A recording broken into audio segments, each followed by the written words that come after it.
शहर की सड़कों पर एम्बुलेंस तेजी से दौड़ रही थी। एम्बुलेंस में बैठा डीके हताश नजरों से रिया को देख रहा था। रिया बेसुध होकर एम्बुलेंस के बेड पर लेटी हुई थी। लगातार खून बहने से रिया का पूरा चेहरा लाल पड़ा हुआ था और एक डॉक्टर रिया के पास बैठकर रिया के पल्स की लगातार जांच कर रहा था।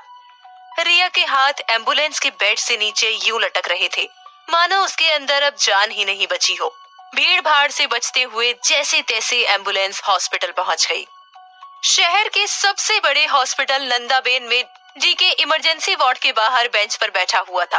बेचैनी में बेंच की सीट को वो जोर से पकड़े था। डीके की इमरजेंसी वार्ड के अंदर झांकने की हिम्मत तक नहीं हो रही थी। उसकी आंखों के सामने रिया का खून से लथपथ चेहरा बार बार घूम रहा था।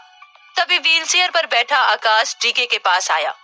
आज पहली बार आकाश का चेहरा मायूसी से उतरा हुआ था। आकाश ने डीके की तरफ देखा। आकाश को देखकर डीके ने बड़ी मायूसी से कहा, बहुत ज्यादा खून बह गया है। उनकी बॉडी ने रिएक्ट करना तक बंद कर दिया है। ये सुनकर आकाश और ज्यादा मायूस हो गया। उसने अपने कपड़ों और शरीर की तरफ देखा। सब कुछ रिया के खून से रंगा हुआ था।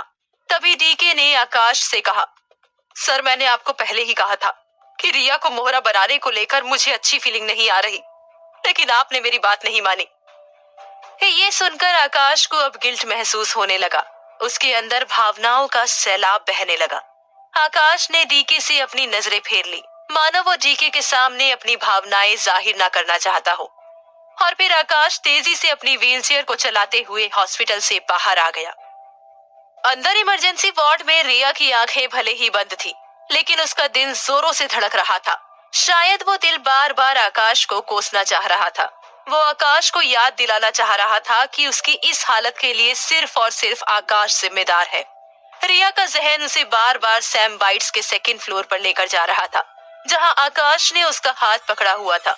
रिया ने आकाश से दर्द में कराहते हुए कहा, मिस्टर ओबरॉय, किस हक से आप मेरा हाथ पकड़ रहे हो? हाथ छोड़िए मेरा।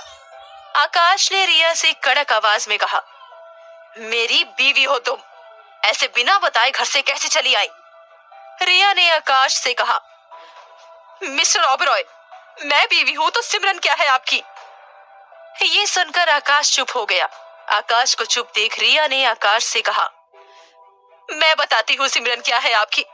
आप मुझे ओबरॉय मेंशन में इसलिए लेकर आए ताकि दादाजी की नजरों में अच्छे बन सको, और अब आप चाहते हो आपके टॉर्चर से डर कर मैं खुद आपकी लाइफ से चली जाऊं ताकि आप दादाजी की नजरों में अच्छे बने रहो और सिमरन से शादी कर लो।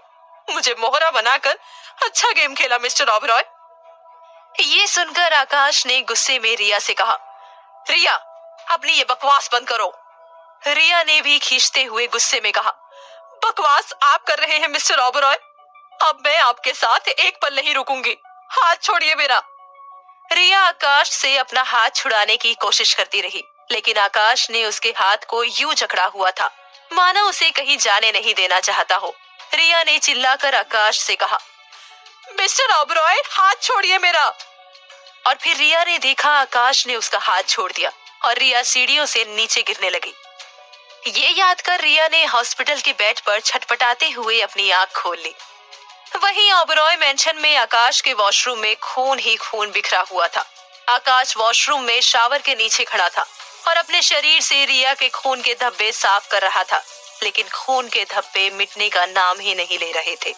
आकाश ने शरीर पर लगे धब्बों को जोर से खींचते हुए कहा, आई एम सॉरी रिया, मुझे नहीं पता था मेरा हाथ छोड़ते ही तुम सीढ़ियों से नीचे गिर जाओगी। आकाश को रिया का मासूम खून से लथपथ चेहरा याद आने लगा, जब रिया उसकी गोद में लेटी हुई थी।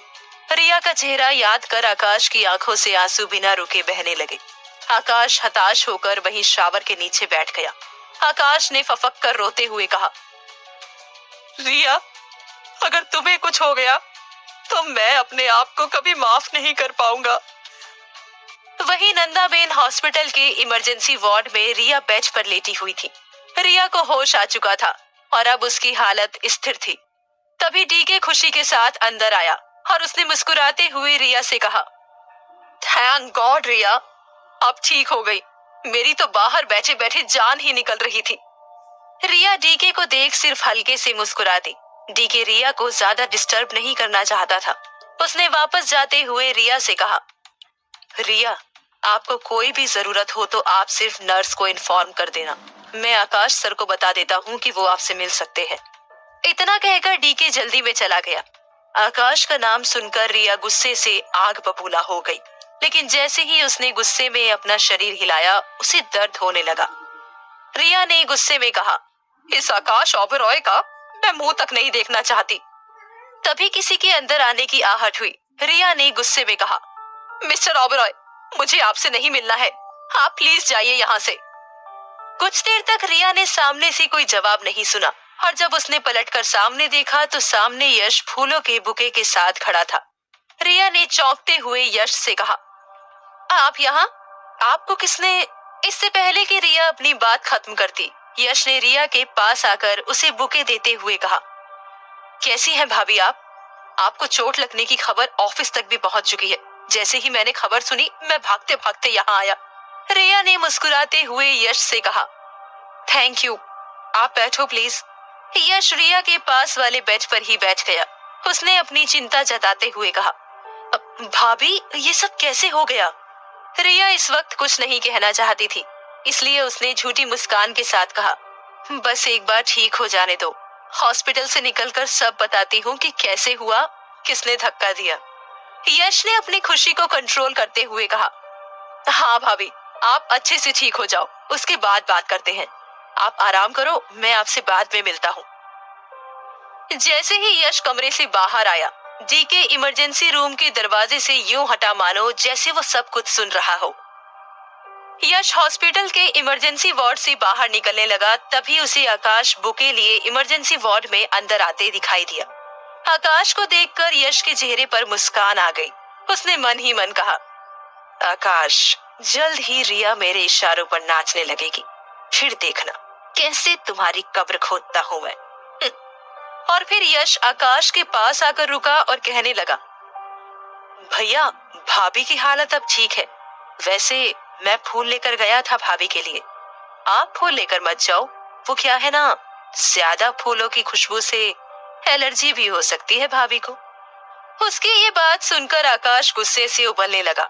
उसका मन हुआ कि वो यश के मुंह पर बुके फेंक दे, लेकिन आकाश ने हॉस्पिटल की गरिमा को बनाए रखा। और फिर आकाश ने एक झूठी मुस्कान के साथ यश को देखा और अपनी व्हील चेयर आगे बढ़ा ली। जैसे ही रिया का वार्ड आया, आकाश की घबराहट बढ़ने लगी। आज पहली बार आकाश किसी का सामना करने में इतना घबरा रहा था। आकाश ने अपनी घबराहट को शांत करते हुए मन ही मन कहा, मुझे रिया का सामना करना ही होगा, चाहे फिर वो मुझे माफ करे या नहीं। इमरजेंसी वार्ड में रिया के कमरे के बाहर डीके आकाश का इंतजार कर रहा था। आकाश के आते ही डीके ने कहा, सर, विजिटिंग टाइम खत्म होने वाला है, जल्दी। डीके ने आकाश के अंदर जाने के लिए दरवाजा खोला ही था कि पीछे से डॉक्टर ने दोनों को रोकते हुए कहा, सॉरी मिस्टर ओबेरॉय, चेकअप का टाइम है, मैं अभी आपको अंदर अलाउ नहीं कर सकता।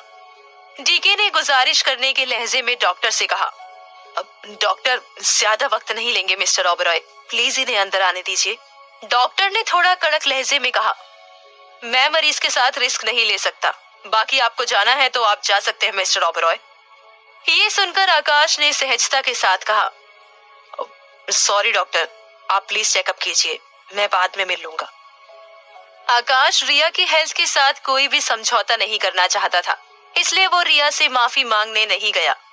वहीं हॉस्पिटल के बाहर कार में बैठा आर्यन किसी का इंतजार करते हुए मोबाइल गेम खेलने में बिजी था। तभी यश ने आकर कार का दरवाजा खोला और अगली सीट पर बैठ गया। यश को देखकर आर्यन ने कहा, भैया, कुछ कहा क्या रिया ने?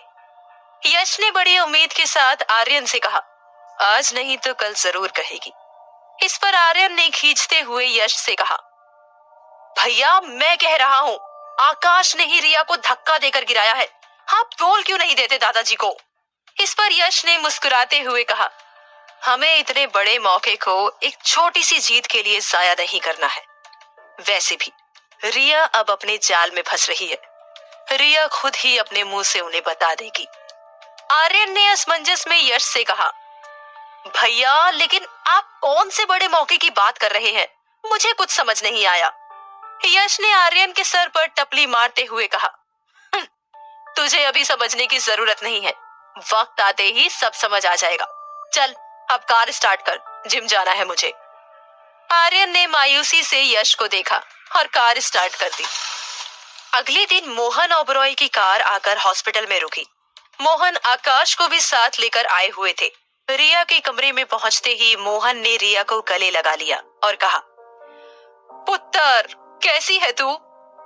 रिया मोहन ओबरॉय को देखकर खुश हो गई। उसने कहा, मैं बिल्कुल ठीक हूँ दादाजी। और फिर जैसे ही रिया की नजर मोहन के पीछे व्हीलचेयर पर बैठे आकाश पर पड़ी, रिया गुस्से से भर गई।